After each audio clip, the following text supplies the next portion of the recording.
Buhay si Jesus. Isa kami sa magandang katotohanan. Siya ay buhay.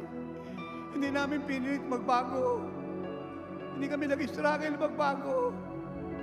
Hindi kami nabago ng institusyon, ng reliyon, ng patay na tao, ng ribulto ng sino man, o orasyon ng pari, at dasal ng papa at ng sino pa, ng mga traditional leaders ng iba't ibang reliyon, samahan, sekta, pananampalataya. Ang tanging nagbago sa amin ay ang Diyos na may gawa ng langit at lupa, ay ikalawang persona ng Diyos, ang pangalan na Jesucristo.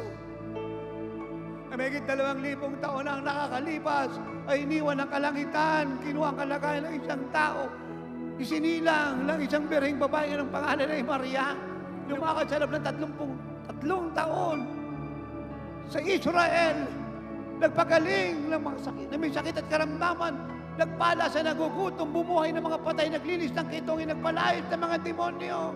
At isang araw ay pumayag na maipako sa krus ng Kalbaryo upang bayaran ang kasalanan ng sangkatauhan. Siya inilibing.